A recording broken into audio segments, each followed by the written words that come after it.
you're not doing that quick follow-up, you're a lost cause. What do you say when a client says, is it a good time to buy a home? People are not picking up the phone because it's just so much easier. It's not uncomfortable. So how do you balance all this stuff, or what advice could you give on doing all of that? Get a really good therapist. Welcome back to Real Estate with Randall, where I interview badass agents so everyone else can learn from them. Today we have Candice. She's on fire right now. She has 5 different listings. She has 6 approved buyers, and she's just rocking and rolling. So Candice, thanks for being here, by the way. Thanks for having me. Yes. So tell them, how'd you get involved in real estate? How'd you get into it? So I've always just been very interested in real estate. I was actually going back to school for something completely different, but wanted to work from home. And it kind of just fell in my lap to do transaction coordinating for an agent. So I got my license while I was pregnant and realized that since I'd been doing sales my whole life, that I should probably up my game and actually get involved in the transactions myself. Awesome. So, yeah. So when you were new, how'd you start getting business? Honestly, referrals and just really busting my butt on social media. Back then when Facebook was the killer thing to be on, I was hitting up moms groups really heavily. I feel like back then, not as many agents were saturating the Facebook market. So when moms would be on there looking to, advice for a house or something like that, I was usually the first person to contact them. And 1 out of 5 people would end up using me for that. So that's awesome. Good So odds. that's good. Really good odds. So what about now? What do you do for some leads right now? I'm still hitting social media hard. Facebook, not as much now. Instagram's really the heavy hitter.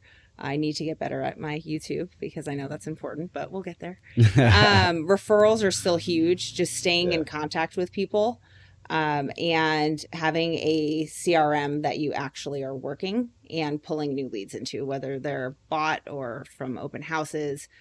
Follow-up is so important. And I feel like a lot of not only agents, but just people in customer service lack follow-up. And that's where you're going to really win.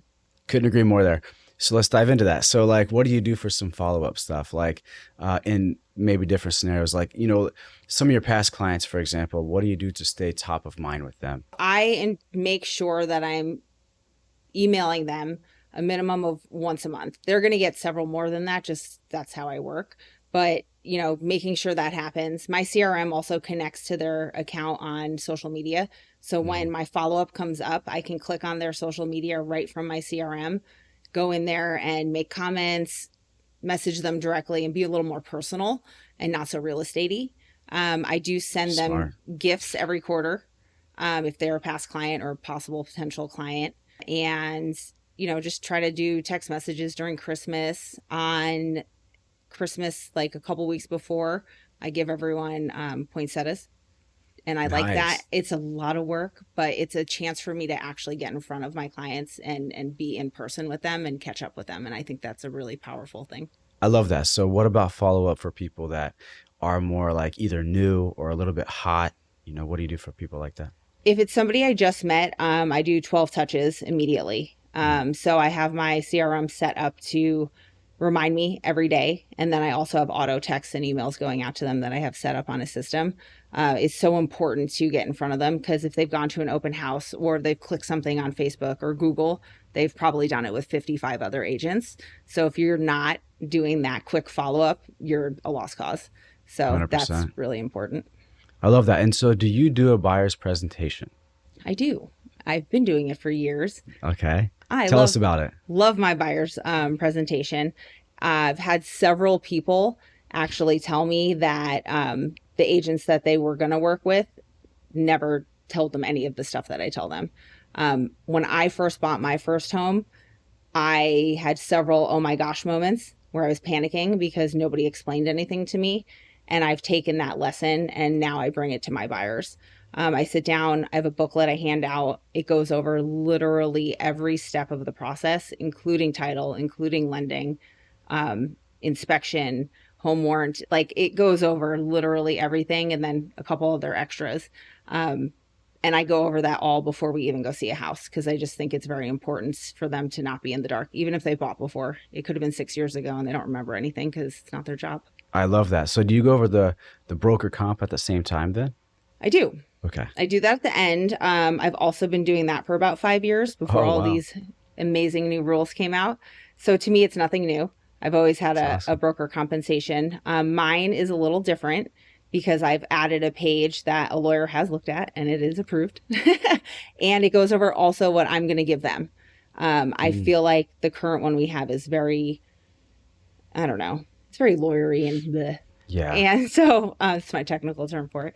But I like mine to go over what I'm going to give them. And I have some guarantees, like a sell your house for free guarantee, a home warranty guarantee, and then just a satisfaction and communication guarantee that I offer them that not a lot of other agents that I've met offer. I absolutely love that, by the way. That's awesome. So a question though, if you meet someone at like an open house or something like that, what do you say to get them to an appointment? You know, because I know a lot of agents, that's where they stop at, right? Yeah. That's their limiting belief is like, yeah, but I can't get them to an appointment. So like, what do you do to get them to an appointment? That's a little more tricky. Mhm. It depends on the person, Yeah. right? So not one size fits all. Mhm. So it just really depends on the relationship I build during that open house. I have taken a lot of the tips you've given me. And Love to hear yes, that. and I have started implementing them in with my own things that I do, and it's really been very helpful. But I really think just learning the person, asking the right questions to them to see what are their goals in life, what are they looking for. They don't want to just come into my open house and me be like, oh, let's go get a coffee so I can sell you a house and be all Right. salesy. They want to connect with you. So I think finding something you can connect with them before you make that appointment and sit down with them is very important. And then just the follow up. Sometimes it takes 4, 5, 6 times following up with them for them to finally go, okay, let's go get coffee or let's grab a drink or whatever the case may be. I love that. But what are some examples of follow-ups you do, you know, to people that you just met? You know what I mean? Like, let's say it's on a social media, right? And it's the first time you met these people, but they're reaching out to you. What are some examples and ways that you like follow up with these people? So it's the same thing with the CRM. Oh, I cool. have a system for even just open houses for social media things, or just if I meet somebody out on the street and I get their information, that auto send out. And the second I finally have a good conversation with them, I cancel that. And now I'm having a normal conversation with them. So what are some things it says? You know, like in your, does it text them, email them, both? It does all three. Oh, Well, cool. I do one of them because I make the phone call, You made the call. but it will auto text them, and it Awesome. will auto email them everything that I have in my template. What's an example of a text? I'm just trying to give them something Um, exactly how yeah. to, you know? So an example is after I call them for the first time, Hmm. if they have not answered, obviously, it Hmm. auto texts them the following day and it says, hey, tried calling, emailing, can't get a hold of you, give me a call back. It's very Oh, vague wow. book because you want them to call you. If you start calling and you're like, hey, this is Candice, I'm a real estate agent, they're never going to call you back. Even though they know you are, it's just very salesy and Yeah. it looks kind of desperate. So I try to leave that out of it. Unless it's my first phone call. Then I'm like, hey, saw you were online looking at my listing. Do you want to get in there? Because obviously they were looking at it for a reason. Towards the end, if I haven't heard back from them yet, my text messages get a little, they're my personality. So they get a little funny. And they're just like, hey, by this time, I guess, this is my sixth text to you. I must have the wrong number. You know what I mean? And then a lot of times that's the one they'll respond to because it's just kind of a little more goofy. And I'm like, I guess I have the wrong number, but I'm still going to keep trying. They'll be like, no, it's the right number. I'm just not interested. And then I call them and I'm like, oh, why aren't you interested? And I find their pain point. So what I'm hearing though is you like to try to route them into getting them on the phone. Correct. Because I know a lot of people try to stay in the text messages, right? And it seems like you miss so many opportunities if you're stuck in the text message land instead of getting them on the Yes. phone. Especially with older people, Ah, like not to age myself, but my age, and older. I've had so many people tell me that I am the only person that has picked up the phone to call them. I love that. And 100%. there's your sign right there. Hmm. Like people are not picking up the phone because it's just so much easier. It's not uncomfortable. It Yeah. doesn't bring you out of your comfort zone to send a text message. And if someone's like unsubscribe or I don't want to talk to you or ignores you, your feelings aren't hurt. But for some Yeah. reason, when you answer the phone, you're like scared. of that same exact response. Yes. My buddy always tells me all the opportunity is found on the phone call, right? Yeah. Because you get all the discovery questions, you really get to figure out about them. And then you can listen and pay attention for all the opportunities. And that's where all the gold is, Yes. right? Through a text message, you miss it all. And, we've all been in that scenario where you text something one way to like your spouse or something, but then they receive it completely different. Like it's just a text, but it's funny how some people, feel like they're hollering through that text or something, right? And so when they can actually hear your voice, it goes a long ways, I think. So, okay, switching gears a little bit, do you think it's a good buyer's market right now? What do you say when a client says, is it a good time to buy a home? So I don't like to stick to the kind of the real estate-y, yes, every market's a good market, because it's not. Yeah. It depends on your circumstances, whether it's a good market or not. Mm-hmm. Can you afford the interest rate? Can you afford the payment? If there's PMI, like, can you afford it? Can you actually, not on paper, afford it? Because, gosh, a lot of people could afford an $800,000 house, but can they actually afford it, right? Yes. So it just really, I think, depends on where they're at in their life. Can they actually afford it? Do I think it's a great time to purchase a home if you can't afford it? Heck yeah, I do. You can negotiate so crazily right now. If a house has been on the market for 120 days and they're getting divorced or moving to Michigan or wherever they're going, like, you can kill it. You can get your closing costs paid for. Yes. You're going to get all your repairs done. Hopefully, you can really get in there, where if you wait and now it's a seller's market, you're not getting your closing costs paid for, right, unless it's a dump.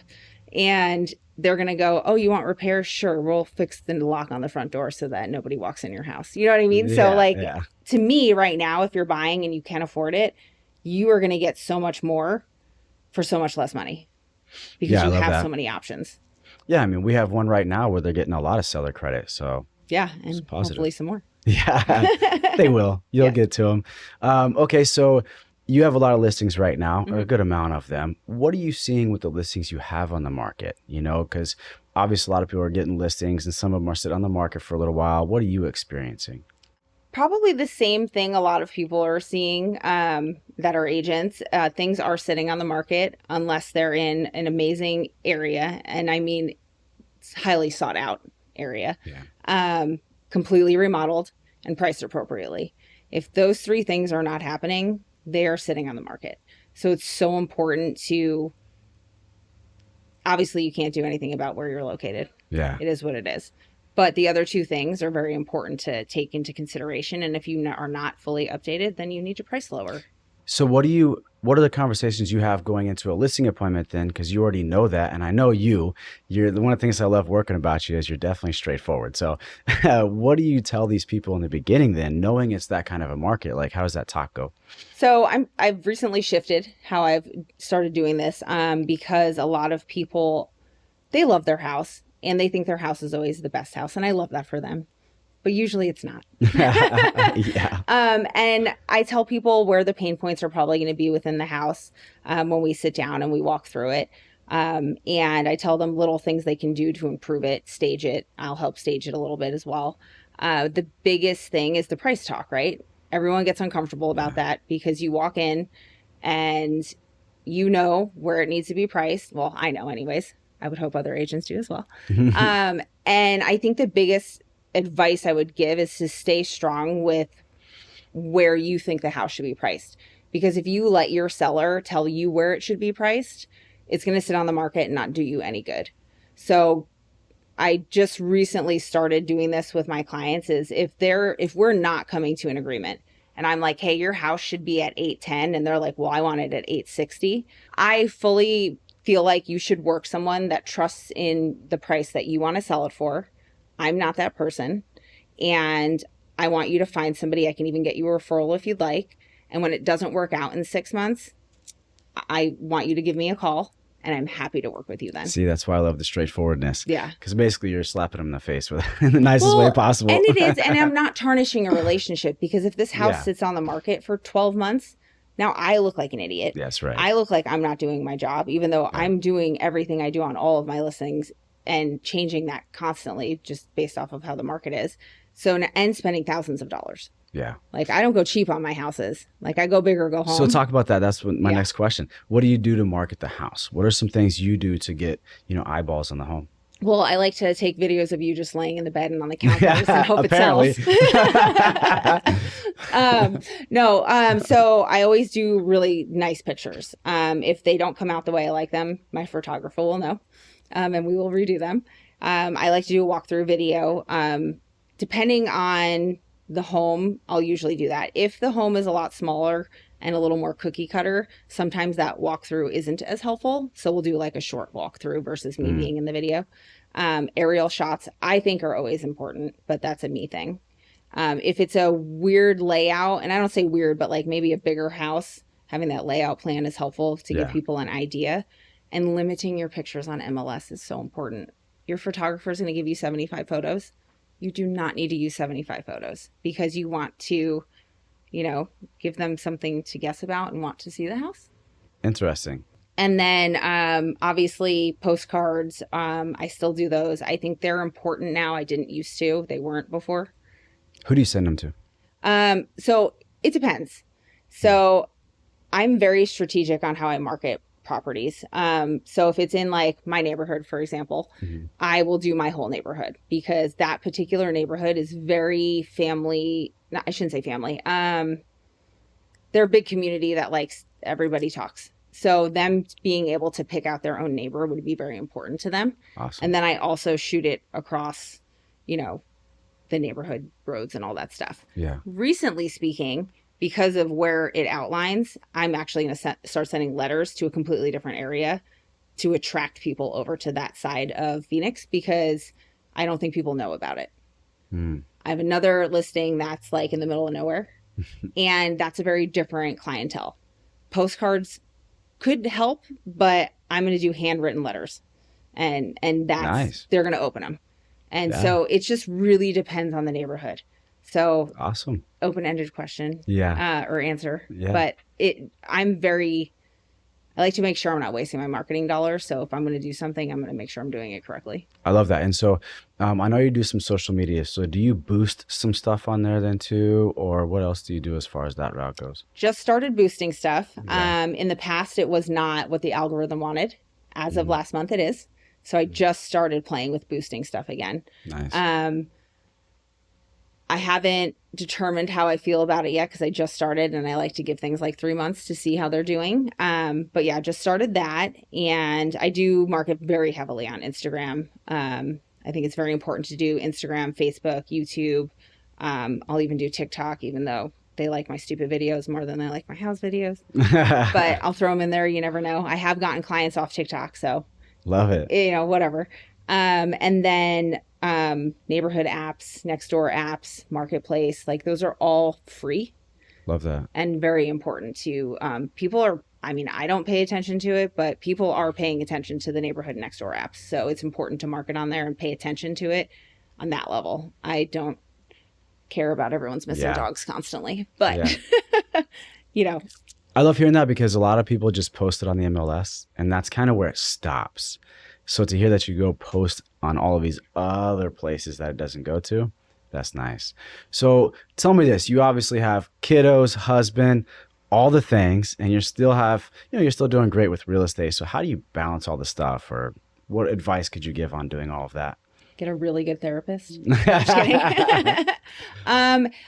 There's no good answer for that. I'm still working on it always. I overcommit, and it's not because of a FOMO thing. I love doing all things. So some nights I'm like, what are you doing? You're crazy. And other nights I'm like, yay. But I think it's just always trying to stay consistent. Make your schedule. And obviously it's going to change. If you have kids and a husband and you're the PTO president and all the other things that I do, and kids in sports and, whatever else, you're never going to be able to stick to it fully. But getting up in the morning and having your basic routine and your non-negotiables. I think having non-negotiables is such a huge thing that I learned just recently, that I wake up and these 3 things are going to happen no matter what. It is not negotiable, because for me to be consistent in my business, these have to happen. And if they don't happen, then you have those lulls where you're panicking and it's Christmas time and everyone gets coal in their stocking. Yeah, that's true. So you pay for a coach, right? Hmm. I know you're huge on like mindset and like education, so what are some things you do to always be improving there? Well, the coaching I think has been really important. Uh, Financially, I wasn't in a place where it was probably the best idea, but I was like, go big or go home. Yeah. And it's the best money I've probably spent on my Wow. real estate business, because it's helping everyone. It's helping me. It's helping my clients. It's helping us when we Yeah. brainstorm. So I think that's been a big accomplishment. But I think always, if people tell you to read a book, I don't read. Sorry, I don't. But I'll listen to it, right? I Yeah. think always continuing to learn that knowledge Mhm. keeps your brain going. I mean, there's literal studies saying that it helps keep you from getting Alzheimer's. So why would you not want to keep your brain working all the time? So I think just learning that kind of stuff, taking classes that are worth it and picking the right ones to take, because you could just spend your whole life taking dumb classes and waste your time and not do any business. So just being very True. strategic with that kind of stuff. I love it. So what would you say to like a newer person that's getting in the business and they were like, dude, I want to grow as fast as I can? What are some things you would say to get them to grow as fast as they could? Sweat equity. Yeah. Because usually when you start, you don't have the money Hmm. and it's really easy to spend the money. Yeah. But sweat equity, I mean, that's what I did. I did door knocking. I hate door knocking and I still did it. You can do it, I promise. Um, Same with open houses. Even to Yeah. this day, I still do open houses. But you need to get people that are like ready right now. And that's how you're going to find those people. And I think finding somebody that is going to mentor you properly. If you And so, can't buy a coach, oh, that sounded weird, yeah. but if you can't like hire a coach, Yeah.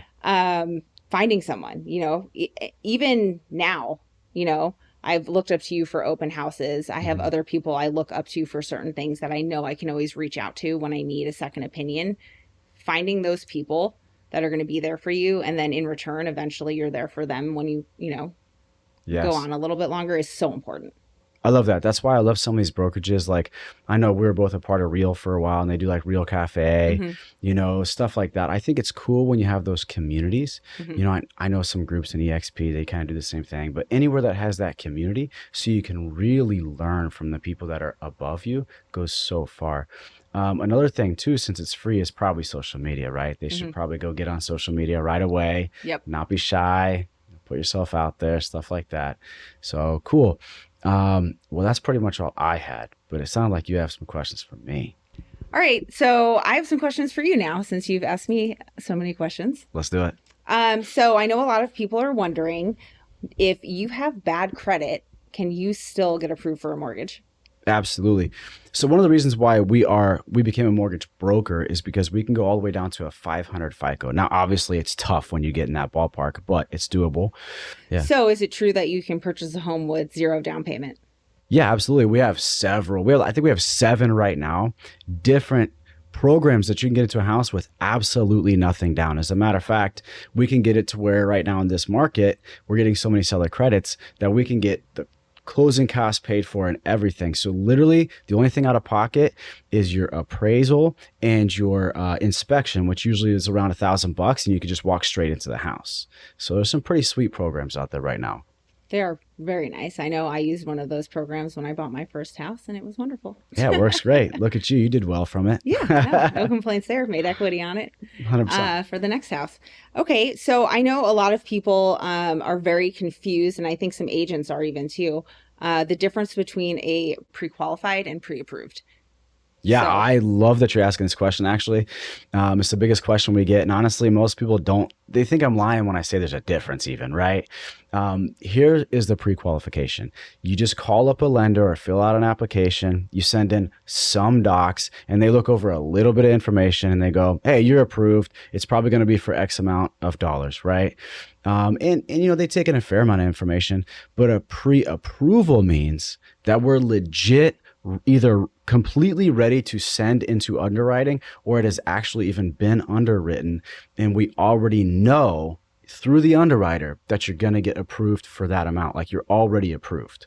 So that's the difference. So the reason why it's such a big deal is a pre-qualification. Whenever you don't take all of the documentations in, that's why deals fall out of contract. And I see why so many lenders do that, because it's a lot of extra work up front and you don't even know if they're going to go put an offer in a house. For example, our company, we even spend money whenever we take in an application doing a few things on our side to make sure it's ready and prepared for underwriting before the offer is even into a property, because we don't like to send out what's called a pre-approval without knowing for sure if you go under contract for that amount, it's solid for that amount. We've already underwritten it and you're good to go. So how long does that process typically take if you're going to actually approve them correctly? Depends on the borrower. Some If people they take get you forever to send documents. docs. Yeah. So, I like to take an app in over the phone, right? Because this way, I get a chance to just ask the discovery questions. I get a chance to learn who they are, right? And I can really coach them and help them in the right mortgage product that way. But whenever I take the app in, and that usually only takes about 10 minutes, I'll request some documentation, right? Whenever they get me those docs, hour, 2 hours typically is the turnaround time, and I can know everything about that person. Perfect. And I know another question that I see a lot of people asking, and maybe not so much asking at the time they should be asking because they don't know about it. Yeah. But because a lot of those fun little calculators online don't tell you. But what is PMI and why do they need it? Yeah. So PMI is on any conventional loan. You're going to, unless you put 20% down, you have to pay it. Okay.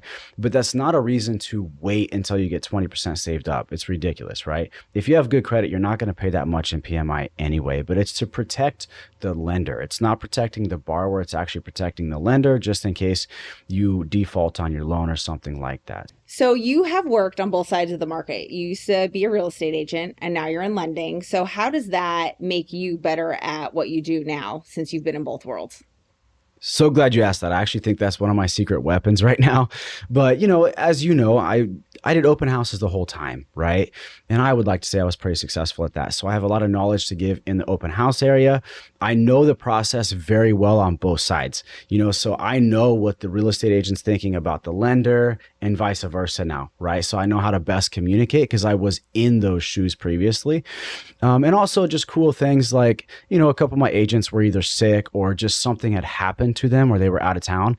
And I was like, you know what? I can go show the house real fast for you. I still have my license. I'm still hooked up, right? I can go show the house for you, right? So I just think that in so many different ways, it really gives me the extra added advantage. I mean, I appreciate it. One that I was just thinking of because the wonderful student loans have been reinstated. Can you get a loan if you have student loan debt? You absolutely can if you're making your payments.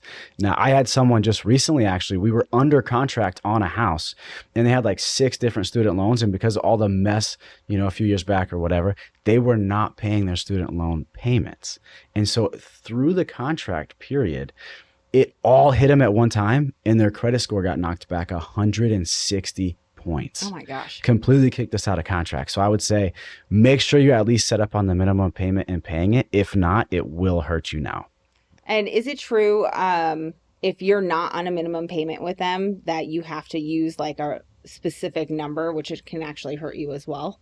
Yes. Because I've heard about that too. You do have to use that. Yeah. But see, they used to be delaying student loans. But see, as of recent, they are not doing that. So, I mean, yeah, we could still do that if it's not even hitting your FICO yet. But typically, like in the very near future, if you're not paying your minimum payments and actually paying the payment, it's going to affect your score. So you want to make sure you're set up and you're paying something on a minimum basis. Unless you're still in like school or something and you can defer that out, then that's a complete different story. So go back to college is what you're saying? Yeah, just go back. Be like Van Wilder. Just go back forever. Throw great parties. Yeah.